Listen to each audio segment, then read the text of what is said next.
الحمد لله رب العالمين والعاقبة للمتقين والصلاة والسلام على سيد المرسلين سيدنا محمد وآله وصحبه أجمعين. أما بعد، فقد قال الله سبحانه وتعالى في القرآن المجيد: أعوذ بالله من الشيطان الرجيم، بسم الله الرحمن الرحيم. وما علمناه الشعر وما ينبغي له إن هو إلا ذكر وقرآن مبين. صدق الله العظيم.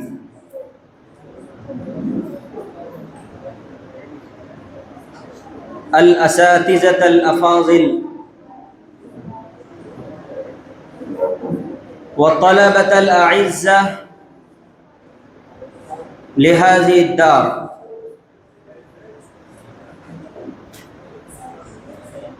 إنه لمن حسن حظي وسعادتي أنني اشتركت وشهدت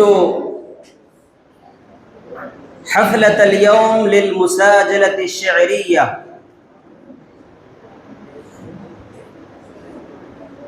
وسمعت أبياتا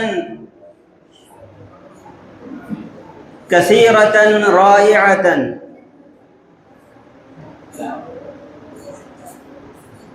وكل فرقة قدمت أبياتا رقيقة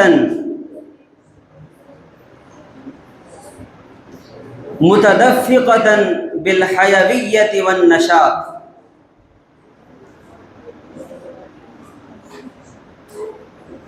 ومن فوائد مثل هذه البرامج، مثل هذه المسابقات، هذه المساجلات العربية،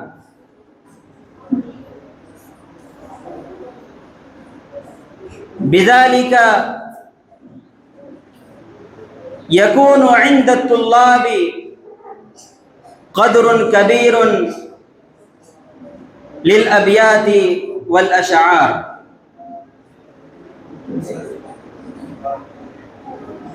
والطلاب الذين ساهموا في هذه المسابقة وفي هذه المساجلة الشعرية وحفظوا في ذاكرتهم الأبيات والأشعار، إنما هم يقدرون بعد التخرج من الجامعة أن هذه المسابقة هي التي زادت في ملكاتهم العلمية واستعدادهم الأدبي.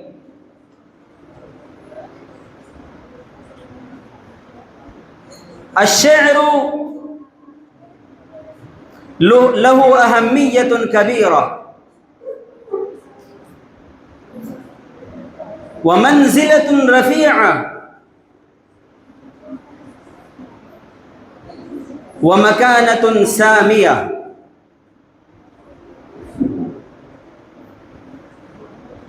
فكان الشاعر يرفع بشعره البليغ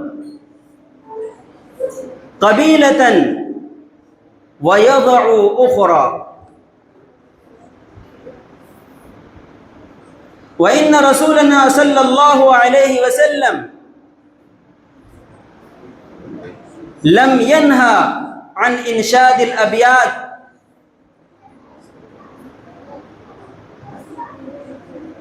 الطيبة الجميلة.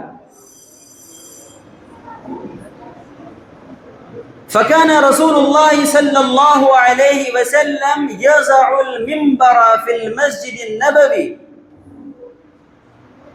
لحسان بن ثابت رضي الله تعالى عنه،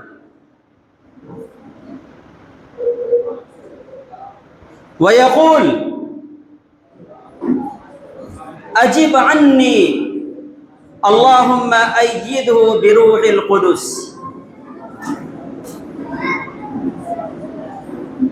ذات مرة مر عمر بن الخطاب رضي الله تعالى عنه في المسجد النبوي على صاحبه الصلاة والسلام، وكان حسان بن ثابت شاعر رسول الله صلى الله عليه وسلم ينشد الأبيات، فأنكر عمر بن الخطاب رضي الله تعالى عليه،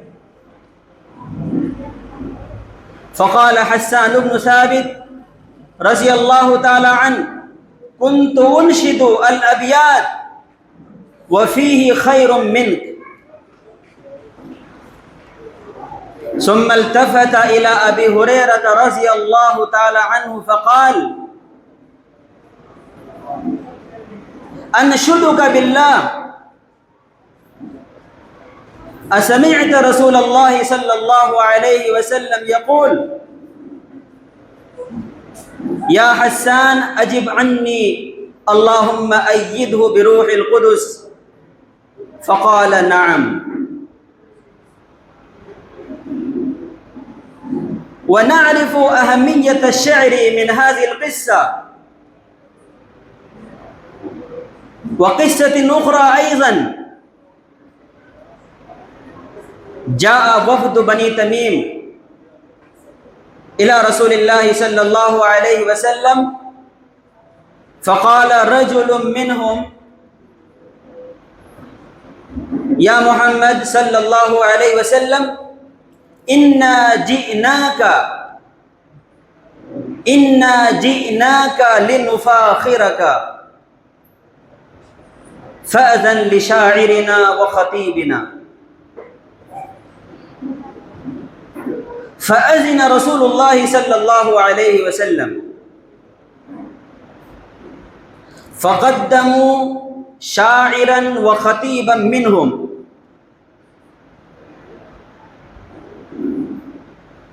وألقى خطيب منهم خطبة، وأنشد شاعر منهم أبياتا. فقال رسول الله صلى الله عليه وسلم لخطيبه لثابت بن قيس بن شماس: قم وأجب. وكذلك أمر رسول الله صلى الله عليه وسلم شاعره حسان بن ثابت رضي الله تعالى عنه، فقال: أجب يا حسان. فقال وفد بني تميم لرسول الله صلى الله عليه وسلم: إن شاعرك أشعر من شاعرنا، وإن خطيبك أخطب من خطيبنا. وقد عرفنا وعلمنا من سيرة النبي صلى الله عليه وسلم أن رسولنا صلى الله عليه وسلم كان يشجع شعراءه على أبياتهم البليغة الجميلة، وربما كان يمنح جائزة إذن لا بد لكل طالب منا أن يحفظ في هذه المدة كثيرا من الأبيات للشعراء الكبار، لشعراء الرسول صلى الله عليه وسلم، ليكون عنده قدر كبير من الأبيات والأشعار. وعليه أن ينتهز هذه الفرصة التي يقضيها في هذه الجامعة في هذه الدار، فإذا ضيعتم هذه الفرصة تحسرتم وتأسفتم وندمتم، ولكن إذا فات الوقت لن ينفعكم الندم. فكونوا أيها الطلاب صادقين مخلصين في نياتكم، وابذلوا قصارى جهودكم،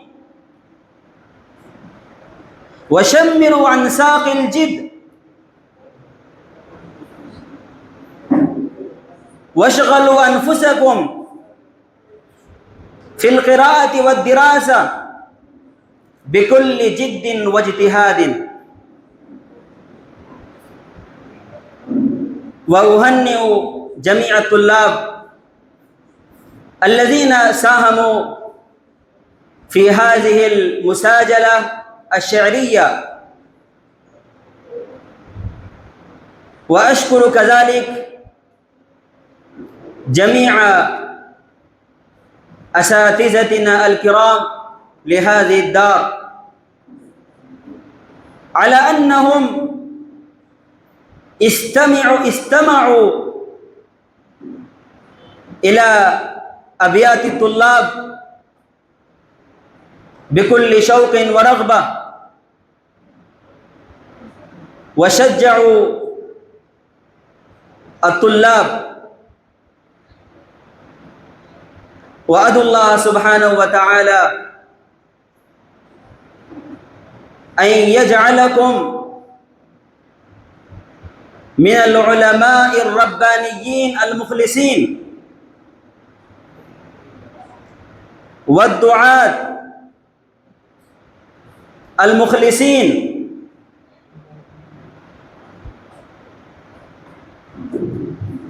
وأدعو الله سبحانه وتعالى أن يوفقكم على العمل على ما ألقيت أمامكم. والآن نحن إلى نتائج هذه المساجلة الشعرية. فبحمد الله سبحانه وتعالى كانت المساجلة والمسابقة الأولى بين فرقة حسان بن ثابت وعبد الله بن رواحة،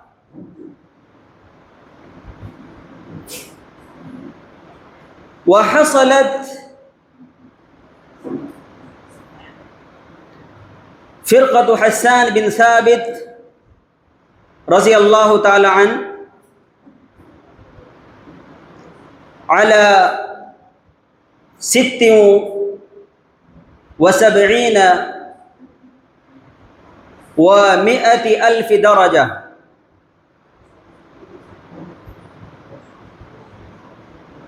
وفرقة عبد الله بن رواحة حصلت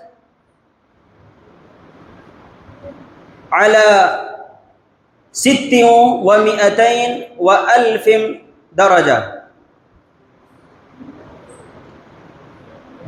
فالفرقة التي فازت في هذه المسابقة هي فرقة حسان بن ثابت، وامتازت ب30 درجة.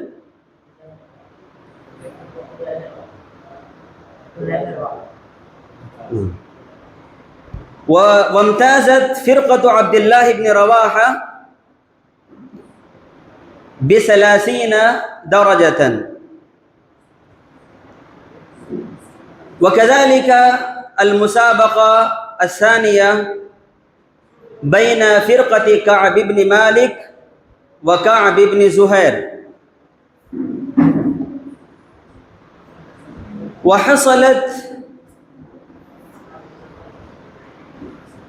فرقة كعب بن مالك على 15,000 درجة. وكذلك حصلت فرقة كعب بن زهير على 78,900 درجة، وبذلك امتازت فرقة كعب بن مالك ب37 درجة. فهناك بحمد الله سبحانه وتعالى تمت هذه المسابقة، وكل فرقة فازت بحمد الله سبحانه وتعالى، ولكن فرقة عبد الله بن رواحة فازت وامتازت ب30 درجة،